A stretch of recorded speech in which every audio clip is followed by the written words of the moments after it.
Sebuah ledakan besar terjadi di Masjid Imam Ali bin Thalib di kota Homs, Suriah, Jumat 26 Desember 2025. Setidaknya 8 orang dilaporkan tewas dan 18 orang lainnya terluka akibat ledakan yang terjadi saat pelaksanaan sholat Jumat itu.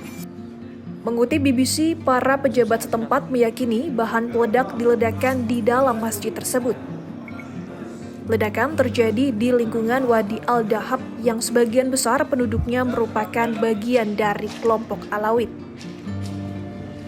Ini merupakan serangan terbaru terhadap komunitas Alawid dan ledakan kedua di tempat ibadah sejak pemerintahan baru berkuasa pada 2024. Sebuah rekaman memperlihatkan kerusakan yang luas di dalam masjid.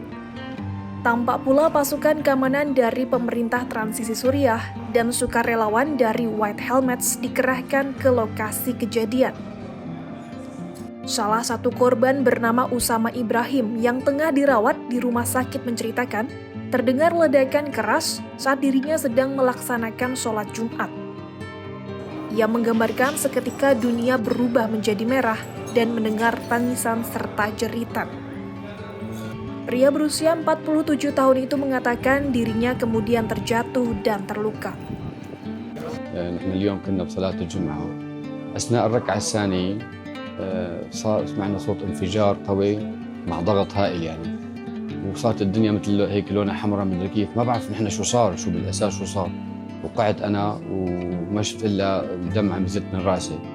حطيت إيدي يعني على راسي بدي أقوم مع أصوات كان بكي وصياح وهيك باتجاه الباب.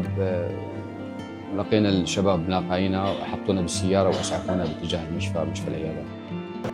Sementara itu, seorang penjual buku yang terluka, Gadi Ma'ruf mengatakan, ledakan terjadi sesaat sebelum imam akan naik ke mimbar untuk menyampaikan khotbah.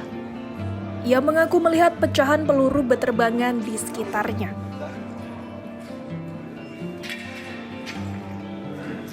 Dalam sebuah pernyataan di Telegram, kelompok ekstremis Saraya Ansar Al-Sunnah mengaku bertanggung jawab atas serangan itu. Mereka mengaku bekerja sama dengan kelompok lain yang tak dikenal, menggunakan beberapa bahan peledak yang diletakkan di dalam masjid tersebut. Meski asal-usulnya tidak jelas dan afiliasi yang buram, namun Saraya Ansar Al-Sunnah terkenal sejak mereka mengaku berada di balik pengeboman gereja di Damaskus pada Juni lalu. Diketahui, kelompok ini terbentuk setelah penggulingan penguasa lama, Bashar al-Assad, tahun lalu.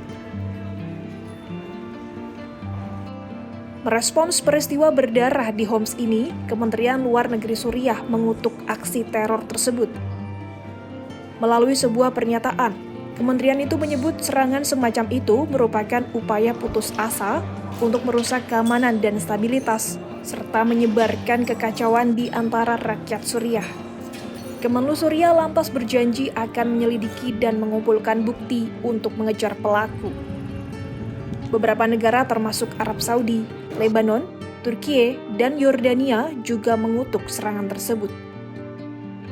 Pemerintah Perancis menyatakan ledakan di Masjid Suriah adalah tindakan terorisme yang dirancang untuk menggoyahkan stabilitas negara.